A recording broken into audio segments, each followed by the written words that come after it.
அன்பானவர்களுக்கு வணக்கம்.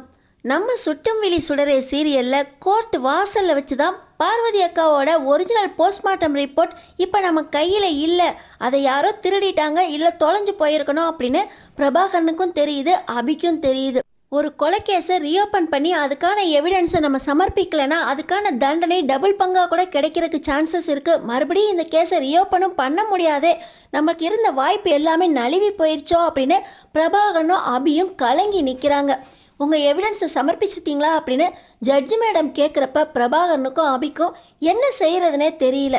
உங்கள் சாட்சி எங்கே அப்படின்னு கேட்கும்போது எவிடன்ஸ் இருக்கு மேடம் அப்படின்னு உள்ளே வந்து வெற்றியோடு நிற்கிறாரு நம்ம வெற்றி கிட்ட என்னதான் எவிடன்ஸ் கிடைச்சிருக்கு தெரிஞ்சுக்கிறதுக்கு முன்னாடி இந்த வீடியோக்கு ஒரு லைக் போட்டுக்கோங்க. ஸோ பார்த்தீங்கன்னா நம்ம வெற்றி ராப்பகலாக அபியோட வீட்டு வாசல்லையே கிடந்து இவங்களுக்கு எந்த ஒரு ஆபத்துமே கருணாவால் வந்துடக்கூடாது அப்படின்னு பாதுகாப்பு அரணாக இருக்காரு.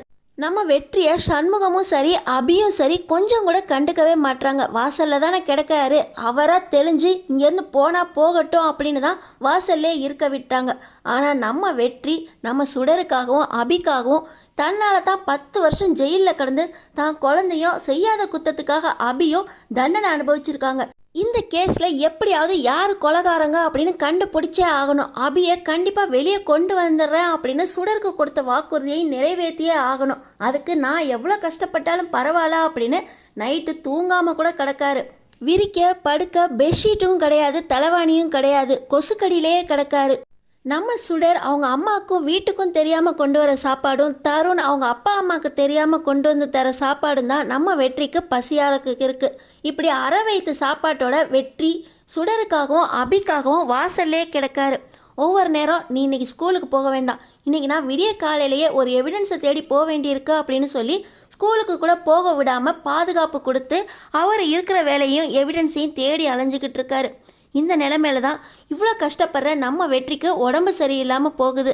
நம்ம சுடர் நைட்டு நடுங்கிக்கிட்டு இருக்க வெற்றியை பார்த்த உடனே உள்ளேருந்து பெட்ஷீட்டும் தலைவாணியும் எடுத்துகிட்டு வந்து கொடுத்து அவங்க அப்பாவுக்கு உடம்பு சரியில்லையா அப்படின்னு ரொம்பவே கவலைப்படுறாங்க. சுடர் இப்படி நடுராத்திரில் எந்திரிச்சு எங்கே போயிருப்பா அப்படின்னு அபி தேடிட்டு வரும்போது தான் வெற்றிக்கு உடம்பு சரியில்லாத விஷயம் நம்ம அபிக்கு தெரியுது. வெற்றிக்கு உடம்பு சரியில்லை, ஹாஸ்பிட்டல் கூட்டிகிட்டு போகணும் அப்படின்னு மனசு சொன்னால் கூட எனக்காக நீ எதுக்கு கஷ்டப்படுற, நீ முதல்ல கிளம்பு அப்படின்னு சொல்லி நம்ம அபி வெற்றியை துரத்த, என் பொண்ணுக்கு நான் செஞ்சு கொடுத்த வாக்குறுதியை காப்பாற்றணும், நீ எனக்காக தானே என் குழந்தையோட சேர்ந்து ஜெயிலில் கஷ்டப்பட்ட, செய்யாத தப்புக்கு நீ எதுக்கு கஷ்டப்படணும், இப்போ நான் படுறதெல்லாம் பெரிய கஷ்டமே இல்லை அப்படின்னு சொல்லி வெற்றி பேசுகிறத கேட்டு அபிக்கு வெற்றி மேலே கொஞ்சம் நம்பிக்கை வருது. இருந்தாலும் எனக்காக நீ ஒன்றும் கஷ்டப்பட வேண்டாம், இப்போ திருந்துற மாதிரி நாடகம் நடிக்கிறியே, 10 வருஷமாக நாங்கள் பட்ட கஷ்டத்துக்கு இப்போ நீ படுறதெல்லாம் பெரிய கஷ்டமே இல்லை அப்படின்னு சொல்ல, நான் அதுக்கு தான் பிராயச்சித்தை தேடணும்னு நினைக்கிறேன், அன்னைக்கு நடந்தது என்னன்னாவது சொல்லு அப்படின்னு சொல்லி வெற்றி கேட்க, நம்ம அபி உனக்கு இப்போ என்ன தெரியணும், அந்த கருணா தான் இந்த கொலையை பண்ணான், ஆனால் எந்த காரணத்துக்காக பண்ணா, ஏன் பண்ணா, எப்படி பண்ணான்லாம் எனக்கு தெரியாது அப்படின்னு நம்ம அபி சொல்கிறாங்க. அன்றைக்கி என்ன நடந்துச்சுன்னு மட்டும் சொல்லு, நான் அதை வச்சு ஏதாவது கண்டுபிடிக்க முடியுமா அப்படின்னு நான் கண்டுபிடிக்கிறேன் அப்படின்னு வெற்றி கேட்குறாரு. நான் அன்னைக்கு கோயிலுக்கு போயிட்டு திரும்பி வரும்போது அந்த கருணா அவங்க 2 பேரும் ஜோடியாக இருக்கிற ஃபோட்டோவை பார்த்து நாளைக்கு இந்நேரம் உன் ஃபோட்டோவில் மாலை தொங்க போகுது அப்படின்னு சிரித்து பேசிக்கிட்டு இருந்தான். அங்கே ஃபோட்டோவில் இருந்த பார்வதி அக்காவை பார்த்த உடனே எனக்கு அதிர்ச்சி ஆயிடுச்சு. இவர் ஏன் இப்படி பேசுகிறாரு அப்படிங்கிற அதிர்ச்சியில் கையில் இருந்த சாமி பொலக்கூடைய கீழே போட்டுட்டேன். அந்த சத்தத்தை கேட்டு அந்த கருணா முழிச்சுக்கிட்டு நீ எப்போ வந்த, நீ எதுக்கு இங்கே வந்த அப்படின்னு சொல்லி கத்த ஆரம்பிச்சிட்டாரு. என் கழுத்தை பிடிச்சி நெருக்க வரும்போது நான் அங்கேயும் இங்கேயும் கையை தடவி அங்கே இருந்த பழ வெட்டுற கத்தியை எடுத்து கருணா கிட்டேருந்து தப்பிச்சேன். ஆனால் அந்த கருணா என்னை துரத்துனதில் அந்த கத்தியை கீழே போட்டுட்டு ஏதோ மேலே சத்தம் கேட்குதே அப்படின்னு சொல்லி மேலே ஓடினேன். ஆனால் அப்படியே பார்வதி அக்கா ரூமுக்கு ஆப்போசிட்டில் இருந்த ரூமை என்னை தள்ளி கதவையும் மூடிட்டு இன்னொரு கதவை திறக்கிற சத்தம் கேட்டுச்சு. அந்த கருணா தான் பார்வதி அக்கா ரூமுக்கு உள்ளே போயிருக்கான் அப்படிங்கிற மாதிரி எனக்கு தோணுச்சு. ஆனால் கொஞ்ச நேரத்திலே நான் இருக்கிற ரூம் கதவை திறந்து விட்டான். நான் பார்வதி அக்கா இருக்கிற எண்ணத்தில் தான் மறுபடியும் எய்த்தாப்பில் இருக்கிற ரூம் திறந்துருக்கிறத பார்த்து உள்ளே ஓடினேன். ஓடி போய் பார்த்தா அங்கே பார்வதி அக்கா மூச்சு பேச்சு இல்லாமல் உடம்புல கத்தி குத்தோடு கிடந்தாங்க. பார்வதி அக்கா உடம்புல கத்தி இருக்கே அப்படின்னு அந்த கத்தியை எடுக்கும்போது தான் நீ வந்த, நான் அந்த கத்தியை தான் குத்துனேன் அப்படின்னு சொல்லி நீ என்னை நம்பிட்ட. ஆனால் சத்தியமாக அந்த கொலையை நான் பண்ணல, இந்த கருணா தான் கொலை பண்ணியிருக்கணும், ஆனால் எதுக்காக பண்ணாங்கிறது தான் எனக்கு தெரியாமல் இருக்கா அப்படின்னு சொல்லி நம்ம அபி சொல்கிறாங்க.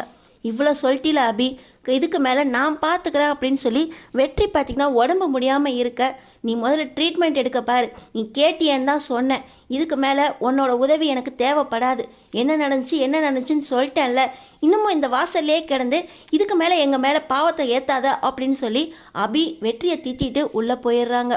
இன்னொரு பக்கம் பார்த்திங்கன்னா நம்ம சுடர் கையில் வச்சுருக்க டைரியை பார்த்த உடனே நம்ம அபி இது டைரி யாருது அப்படின்னு கேட்க, அன்னைக்கு நான் லாஸ்ட்டாக மகேஷ் வீட்டுக்கு போயிருந்தேன்ல, அப்போ தான் இந்த டைரி அவங்க அம்மாவோடதுன்னு சொல்லி என்கிட்ட கொடுத்தான், நான் மகேஷ் கிட்ட கொடுக்க மறந்துட்டேன் அப்படின்னு சொல்ல, இது பார்வதி அக்காவோட டைரியா அப்படின்னு சொல்லி நம்ம அபி பார்த்திங்கன்னா அந்த டைரியை வாங்கி படிக்கிறாங்க.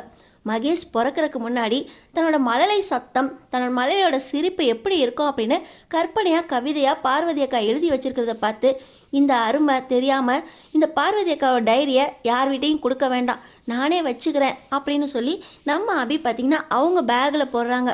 அந்த டைரியை முழுசாக படிக்கிறப்ப தான் அந்த டைரியில் நம்ம பார்வதி அக்கா மரண வாக்குமூலம் எழுதியிருந்தாங்க இல்லையா, அது கிடைக்கும்.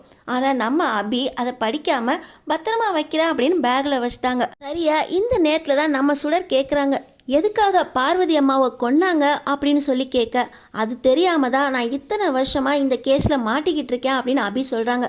கையிலே சாட்சியத்தை வச்சுக்கிட்டு நம்ம அபி தெரியாமல் சுடர்கிட்ட பேசிக்கிட்டு இருக்காங்க. அந்த டைரியில் நம்ம பார்வதியோட மரண வாக்குமூலமே இருக்குது.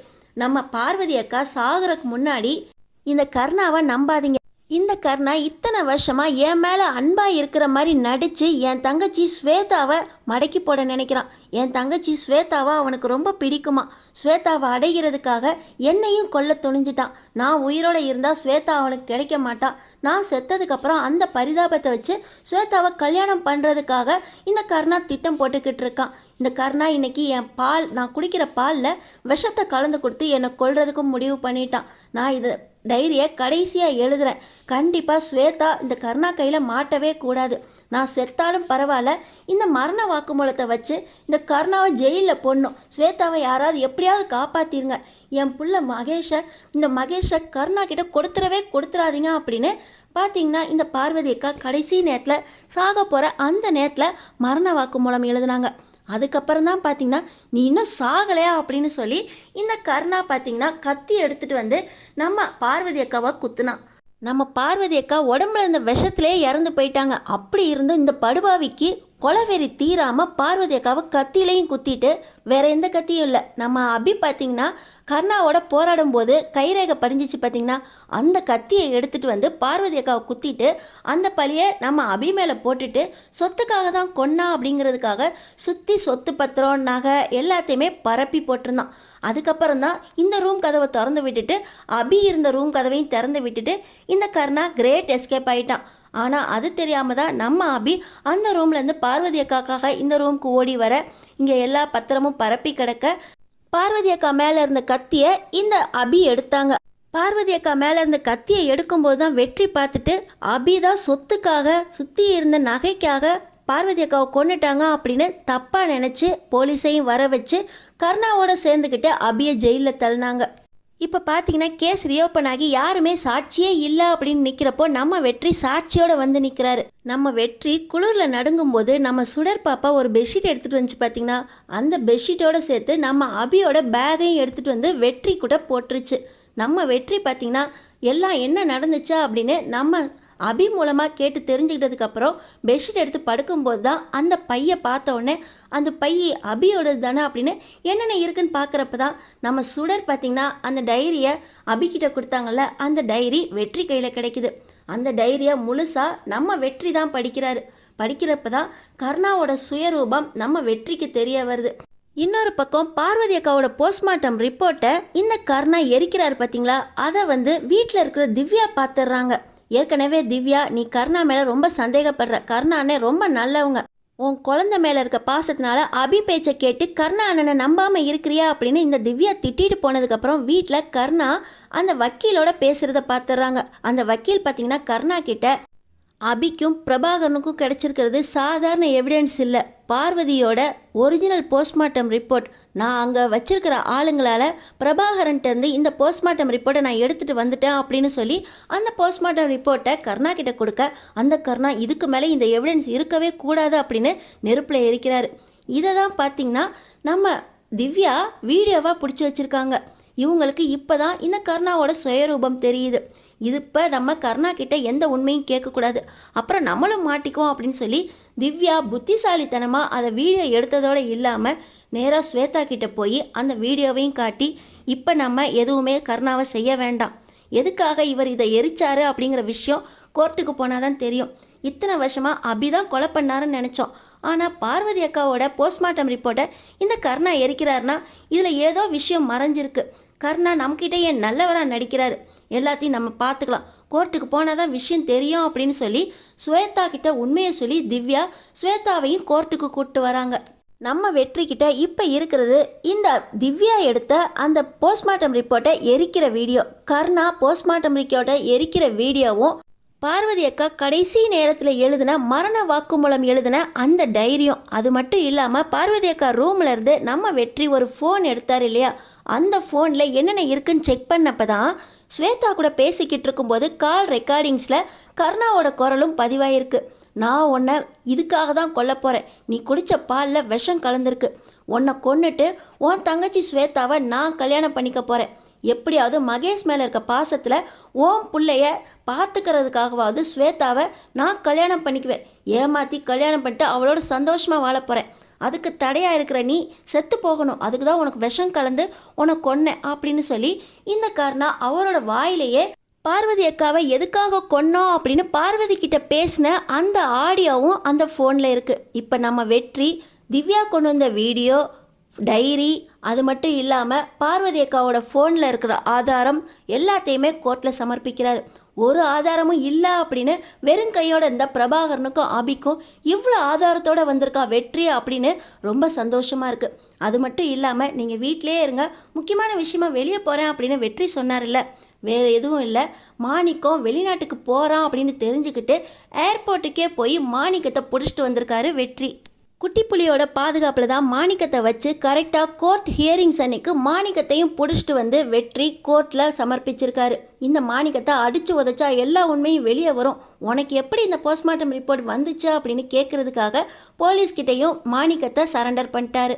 என் மேலே உள்ள ஆசையில் தான் எங்கள் அக்கா பார்வதியை கொன்னியாடா, இப்போ தான் நான் உன்னை கல்யாணம் பண்ணிக்கிறதுக்கு சம்மதித்தேன், அப்போ உன் திட்டப்படி தான் எல்லாம் வரிசையாக நடந்திருக்கா அப்படின்னு ஸ்வேதா இந்த கருணாவோட சட்டையை பிடிச்சி விசாரிக்கிறாங்க. ஆனால் இந்த கொலைகாரன் கருணாவை சும்மா விடக்கூடாது, எல்லாத்தையும் சரியாக விசாரித்து சாட்சியங்களோடு நிரூபித்ததுனால கருணாவை போலீஸ் அரெஸ்ட் பண்ணுறாங்க. அடுத்த கோர்ட் ஹியரிங்ஸ் இன்னும் ஒரு வாரத்தில் நடக்கும், அதனால் இந்த கோர்ட் இப்போ ஒத்தி வைக்கப்படுது அப்படின்னு சொல்லி விசாரணைக்காக கருணாவையும் இழுத்துட்டு போகிறாங்க போலீஸ்காரங்க.